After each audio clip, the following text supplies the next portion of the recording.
जी friends, आज की इस वीडियो में हम बात करेंगे फार्मास्यूटिकल इंडस्ट्री के इंस्ट्रूमेंट की, उनकी मशीनरी की और स्पेशली उनके कैलिब्रेशन की।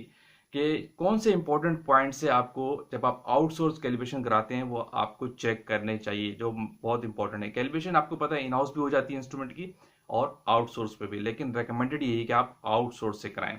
और इसके लिए कुछ इंपॉर्टेंट पॉइंट्स है जो जिस एरिया का इंस्ट्रूमेंट होता है, जिनके डोमेन का इंस्ट्रूमेंट होता है, जो लोग होते हैं वहाँ के, चाहे क्वालिटी हो या प्रोडक्शन हो। इंपॉर्टेंट पॉइंट क्या है कि जब भी हम आउटसोर्स कैलिब्रेशन कराते हैं तो इन चीज़ों को आपको नोट करना चाहिए। हम छोटे इंस्ट्रूमेंट की पहले बात कर लेते हैं या बड़ा इंस्ट्रूमेंट कोई भी हो। फॉर एग्जांपल, आप जब इंस्ट्रूमेंट आउटसोर्स से कैलिब्रेशन करवाते हैं, जो आउटसोर्स की टीम आपके पास आती है, मोस्टली ऐसा भी होता है कि टीम वहाँ पे 2 घंटे काम करती है, 3 घंटे काम करती है, 4 घंटे काम करती है, और एचपीएलसी की जब आउटसोर्स से कैलिब्रेशन हो रही होती है तो सारा दिन भी लग जाता है इसके ऊपर। अच्छा, इसमें सबसे बड़ा फेलियर लोग क्या करते हैं कि लोग उन जो आउटसोर्स के लोग आते हैं, जिस किसी भी एजेंसी के लोग आते हैं, लोग उनको छोड़ देते हैं, अलाउ कर देते हैं कि आप अपना काम करते रहिए। इसमें बड़ा फेलियर सबसे बड़ा ये होता है। इसमें बेस्ट प्रैक्टिस क्या है, मैं उसको आपको बताता हूँ कि जिस एरिया के लोग हों, जिस जिस डोमेन का इंस्ट्रूमेंट है, जिस डोमेन का एचपीएलसी, लेट्स सपोज हम मेल्टिंग पॉइंट की बात करते हैं, जिस क्वालिटी कंट्रोल में रखा हुआ है, तो इसमें प्रिकॉशनरी मेजर यही है कि उसके साथ एक बंदा नॉमिनेटेड होना चाहिए। यानी जो एजेंसी के लोग आए, आउटसोर्स के लोग आए, तो क्वालिटी इंचार्ज या क्वालिटी मैनेजर की रिस्पॉन्सिबिलिटी है कि किसी भी क्यूसी ऑफिसर्स को उसके साथ अलाइन कर दें, उनके साथ रखे, उसको कहें कि वो चेक करे, वेरीफाई करे वो काम क्या कर रहे हैं। याद रखिए कि बड़ी इंपॉर्टेंट चीज़ है, क्योंकि वो लोग भी इसमें मिस्टेक्स करने के चांसेस होते हैं। कुछ ऐसे पॉइंट्स होते हैं जो कहीं वेरीफाई होने की प्रॉब्लम नहीं होता, तो वो उसमें भी मिस्टेक कर जाते हैं। फॉर एग्जाम्पल, जो उसके साथ नॉमिनेटेड बंदा है, आपकी जिस एरिया का बंदा है, उसको सबसे पहले क्या चेक करना चाहिए। फॉर एग्जाम्पल, मेल्टिंग पॉइंट की बात करते हैं, उनको अगर वो वेरीफाई कर रहा है, जिस इंस्ट्रूमेंट के अगेंस्ट आपके इंस्ट्रूमेंट को कैलिब्रेशन कर रहा होता है, ये वेरीफाई कर रहा होता है, ये आपकी रिस्पॉन्सिबिलिटी है कि आपको उन इंस्ट्रूमेंट का स्टैंडर्ड भी चेक करना चाहिए। मतलब जिस टूल्स के तहत आपका इंस्ट्रूमेंट कैलिब्रेट हो रहा है, वो टूल्स भी कैलिब्रेटेड होने चाहिए, उनका सर्टिफिकेट और एक्सपायरी चेक करना लाजमी है। समटाइम्स क्या होता है, जस्ट वर्बली लोग टैग चेक करते हैं, टैग लगा हुआ है, इट्स ओके।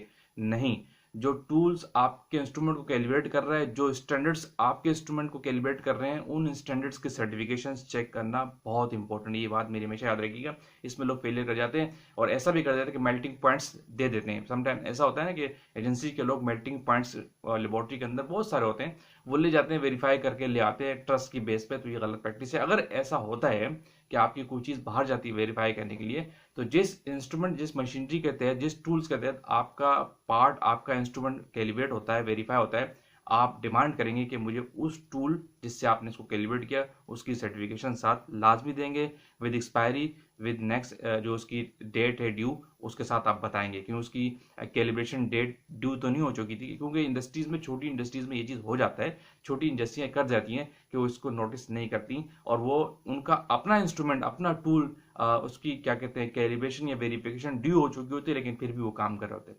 ठीक है। नंबर वन क्या है कि जिस टूल के अगेंस्ट आपकी मशीनरी कैलिब्रेट हो रही होती है, आपको उस टूल का सर्टिफिकेट और उसकी ड्यू जो कैलिब्रेशन डेट है वो चेक करना लाजमी होती है, डेट लाजमी चेक करना। इसी तरह जो आपका बैलेंस है, छोटा इंस्ट्रूमेंट है ना, उसके जो डेड वेट्स होते हैं, जिसके तहत आपके बाहर के लोग आके आपके इंस्ट्रूमेंट को वेरीफाई करके, कैलिब्रेट करके टैग लगाते हैं, उनका टैग, वो तो आपके टैग पे कैलिब्रेशन डेट और नेक्स्ट कैलिब्रेशन डेट दे देगा। लेकिन जिस टूल से, जिस डेट टूल से, आपके वेट से आपके इंस्ट्रूमेंट को उन्होंने कैलिब्रेट किया, उन टूल की वेरिफिकेशन, उनकी डेट और उसकी कैलिब्रेशन डेट, वो इटसेल्फ उनकी सर्टिफिकेशन चेक करना बहुत जरूरी है, उसकी एक्सपायरी चेक करना बहुत जरूरी है। पॉइंट याद रखिएगा।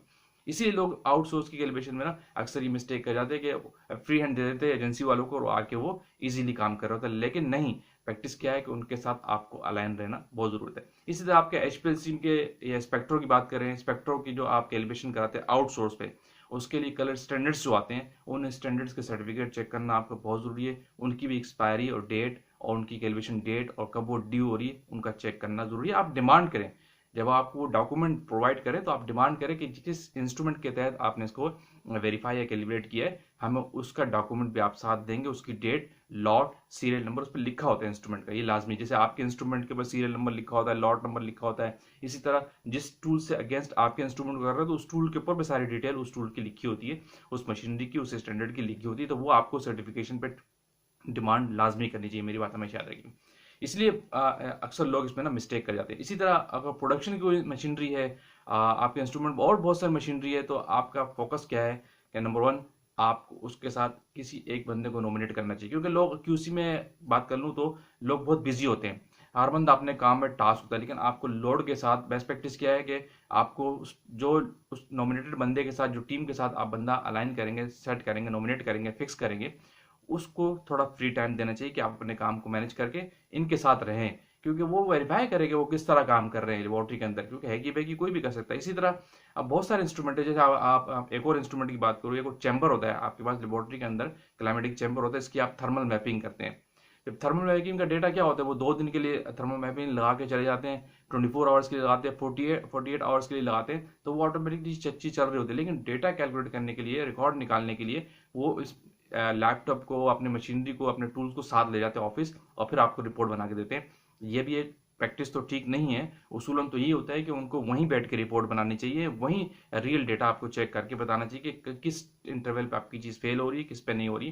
तो और जिस इंस्ट्रूमेंट से उन्होंने किया है उसका सर्टिफिकेट भी आप चेक करेंगे, क्योंकि आपको नहीं पता कि वो वहाँ बाद में क्या करके, कुछ चीज़ें ऐसी होती है जो आप एडजस्टेबल मैनिपुलेट लोग कर देते हैं, तो ये नहीं करना चाहिए, ये नहीं होना चाहिए। इसलिए इसको काउंटर और वेरीफाई करने का तरीकाकार क्या है कि आप उनके साथ काउंटर रहें, उनको चेक करें। हर इंडस्ट्री में यही कल्चर है कि आप किसी चीज़ को चेक करते हैं ना, क्योंकि बेईमानी तो कोई भी कर सकता है ना, तो इसीलिए ब्लाइंड ट्रस्ट आपने करना नहीं है, आपने चीज़ों को देखना है, वेरीफाई करना है। जो थर्मल मैपिंग जो हो रही होती है क्लाइमेटिक चैम्बर की या किसी और की, तो उसके लिए आपको उसका डेटा जो है, जिस अगेंस्ट इंस्ट्रूमेंट से, मशीनरी से वो कर रहे होते हैं, उसकी इंस्ट्रूमेंट की कैलिब्रेशन, सर्टिफिकेशन, उसकी डेट वेरिफिकेशन सब आपको डिमांड करनी चाहिए। मीन सिंपल ये कि जब भी आप आउटसोर्स से कैलिब्रेशन करते हैं, अगर आपके लेबोरेटरी के अंदर हो रही है, मशीन, छोटा इंस्ट्रूमेंट बाहर नहीं जाता, तो आप उनके साथ रहें, इन टच रहें, उनकी चीज़ों को चेक करें। सेकंड, जो जिस टूल्स से वो आप कर रहे हैं, उन टूल्स की सर्टिफिकेशन भी आप लास्ट में डिमांड करेंगे। Thank you for watching. अल्लाह हाफिज़।